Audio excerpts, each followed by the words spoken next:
Good day everyone. Today, I will discuss about the types of networks. But before that, let me tell you first what is a network. So a network is a group of connected devices that can share information and resources. Network can be classified according to their geographical coverage. First is the PAN, or also known as Personal Area Network.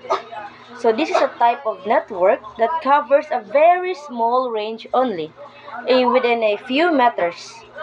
The example of this PAN or Personal Area Network are Bluetooth headphones, smartwatch connected to your phone.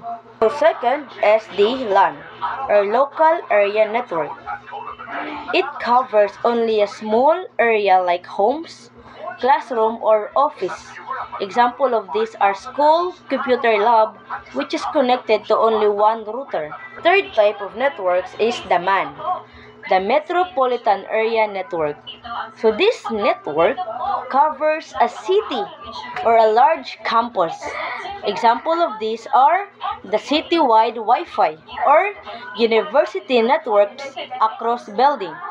The best example of this is our Wi-Fi free network we can use in our campus where all students can access it.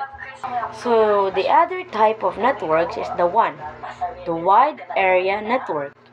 This is a very large coverage and nationwide or global. So the fifth type of network is the CAN or Campus Area Network. So it is similar to LAN but spans multiple buildings in a limited area like school or business campus only. So the last type of network is the SAN or Storage Area Networks.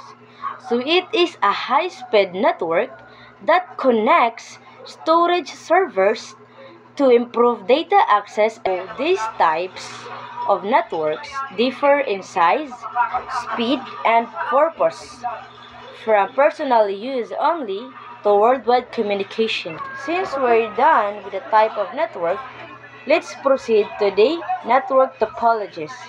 It is a structured or layout of how devices are connected. So here are common types of topologies. The first one is the bus topology. So all devices share one central cable. It is cheap and simple, but one cable problem can stop the whole network. So next is the ring topology. Devices are connected in a circular path. Data travels in one direction. So if one device fails, it may affect the communication. So the third common topology is the star topology. So all devices connect to a central switch or hub. Very common today because it's easy to manage. So if the central device fails, the network goes down. The fourth topology is the mesh topology. Every device connects to every other device. So it is very reliable because if one link fails, the data can be rerouted. Means changing the path or destination in a network. So the fifth topology is the tree or hierarchical topology. So it is the combination of star topologies arranged in branches. It is commonly used in schools or organizations with multiple floors or departments. So the last common topology is the hybrid topology. So it is a mixture of two or more topologies. It is flexible and scalable, but can be more costly.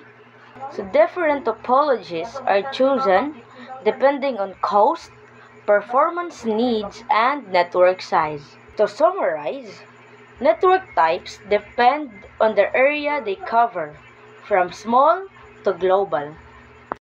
So topologies depends on how devices are connected, affecting performance and reliability. That's all for today's video. I hope you learned something from me. Bye bye!